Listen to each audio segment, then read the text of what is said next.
عبداللہ بن مبارک فرماتے ہیں فرض حج کر لیا, نفل کرنے جا رہا تھا, 300 دینار پاس تھے, میں پہنچ گیا کوفے تک, وہاں سے جا کر کے کچھ سامان خریدنا تھا, احرام خریدنا تھا, ضرورت کی چیزیں, دوست بھی ساتھ تھے.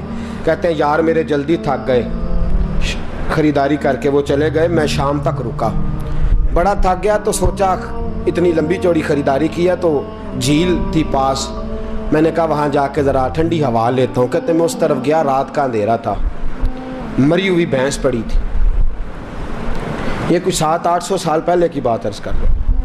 کہتے ہیں مری ہوئی بھینس پڑی تھی, ایک عورت کالے برقعے میں نقاب پوش آئی اور اس بی بی نے مری ہوئی بھینس کا خنجر سے گوشت کاٹا, تھیلے میں ڈالا اور دوڑی.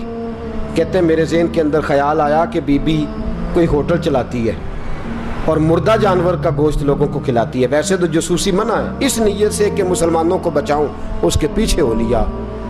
کہتے ہیں وہ گلیاں گزرتی گزرتی کوفے کی تنگ گلی میں گئی, ایک بڑا سا دروازہ لکڑی کا, بڑا پھاٹک جو پرانے شہروں میں ہوتے ہیں. کہتے ہیں اس بڑے پھاٹک پر اس نے زور زور سے دستک دی, دونوں ہاتھوں سے, دروازہ کھلا. وہ عورت اندر داخل ہوئی تو 3-4 بچیاں جھٹ سے اس کے گرد اکٹھی ہو گئیں. اماں کچھ لائی ہو؟ تو رونے لگی, کہنے لگی میں کچھ نہیں لا سکی. کہنے لگی یہ مردہ جانور کا گوشت ہے, اور حضور نے فرمایا جب مرنے لگو تو مردار کھا کے بھی جان بچا لو. اب میں دیکھتی ہوں تم سے کھڑا نہیں ہوا جاتا, نہ کھاؤ گی تو گر پڑو گی, یہ مردہ ہی ہے پکا لو. کہتے ہیں اگلے لفظ اس عورت نے کہے تو میں باہر کھڑا چیخنے لگا. وہ کہنے لگی ہم سید زادیاں ہیں, صدقہ زکوٰۃ کھا نہیں سکتی, پر سب روگاں دا روگ محمد, جس دا نام غریبی, کنڈ ولا کے لنگ جاندے سب دوست یار قریبی, سید ہیں, صدقہ زکوٰۃ یہ مردار کھا کے گزارا کرو. کہتے ہیں پھر اس عورت نے 4 بیٹیوں کو سینے سے لگایا, کہنے لگی تمہارا باپ زندہ ہوتا تو یہ دن نہ, سید بھی اور یتیم بھی اور مسکین بھی. پھر وہ روئیں. حضرت عبداللہ بن مبارک کہتے ہیں زور زور سے دروازے پہ دستک دی, بی بی باہر آئی, کون ہے؟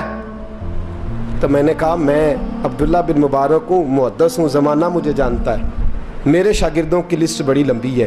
کہنے لگی اچھا تو؟ کہنے لگا یہ 300 دینار ہیں, تو مہربانی کرے تو رکھ لے, چلے اپنا کام کریں ہم جانے ہمارا. کہتے میں نے زمین پہ گھٹنے ٹیک کے نا تو سید زادی کے آگے ہاتھ باندھ دیے. میں نے کہا میں نوکر ہوں, تم اولاد ہو, میں خادم ہوں, تم نسل ہو, مہربانی کرو, مہربانی میرے اوپر مہربانی, پیسے رکھ لو. کہتے ہیں میں نے وہ پیسے دیے, میں واپس لوٹا.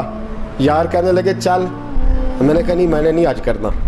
کہنے لگے کوئی نیا پلاٹ لینے کا پروگرام بن گیا, کوئی نئی انویسٹمنٹ, لوگ تانے دیتے ہیں نا, پر جے کر یار دے نام دا ملے میڑا, ان چولی پا لئیے پنجے سٹیے نا, جے کر یار دے نام دی ملے سولی, جھوٹا جھوٹ لئیے پچھاٹیے نا.